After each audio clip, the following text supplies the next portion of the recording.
দেশে ফেরত আনা হয়েছে ভারতে পাচার হওয়া ১৩ কিশোরীকে। বেশি বেতনে চাকরি, বিয়ের প্রলোভন, মডেল বানানো সহ নানা ফাঁদ পেতে বছরেরও বেশি আগে প্রতিবেশী দেশে বিক্রির চেষ্টা চালায় বলে অভিযোগ করেছেন ভুক্তভোগীরা। বাংলাদেশ মহিলা আইনজীবী সমিতির সহায়তায় সোমবার দেশে ফেরত আসে এসব কিশোরীরা।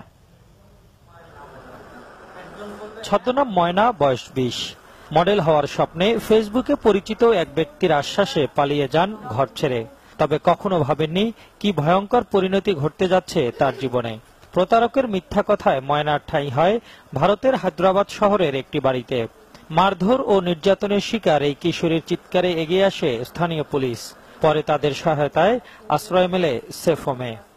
আমি এটাই বলবো আপনাদের কাছে বা দেশের মেয়েদের কাছে যে কোনো মেয়ে যেন এরকম না যায়, প্লাস ফ্যামিলি ছেড়ে থাকাতে কত কষ্ট, আর দেশের বাইরে যে না আসতে পারার কারণে যে কত কষ্ট হয় সে আমরা অনেকদিন ওখানে থাকিছি ফ্যামিলি ছেড়ে, আমরা বুঝি। আবার ভালোবাসা ও বিয়ের প্রলোভনে পড়ে অনিশ্চিত পথে পা বাড়ায় এই কিশোরী। কষ্টের জন্য যাইনি, আমি ভালোবাসা করে গিয়েছিলাম। আমার যে বয়ফ্রেন্ড ছিল সে আমাকে নিয়ে গেছিল। তো আমি সবার কাছে এটুকুই বলবো, কারণ কোনো ছেলের কথা শুনে যেন এভাবে দেশের বাইরে না যায়।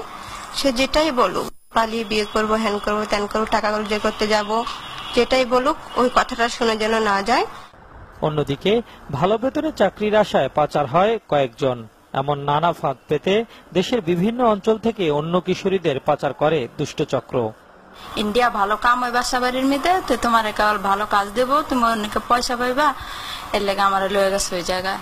আর কখনো ইন্ডিয়া, দিল্লি, বোম্বাই আর কখনো যাব না, বাংলাদেশে এখানে চাকরি করে নিজের মতো থাকবো।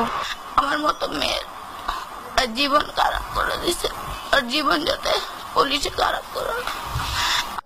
অবশেষে বাংলাদেশ মহিলা আইনজীবী সমিতির সহায়তায় সোমবার দেশে ফেরত আসে এই ১৩ কিশোরী। যদিও বেশ কিছু মেয়ে ভারতের বিভিন্ন সেফ হোমে আছে বলে জানায় ভুক্তভোগীরা। মিজানুর রহমান সবুজ, বাংলা ভিশন, ঢাকা।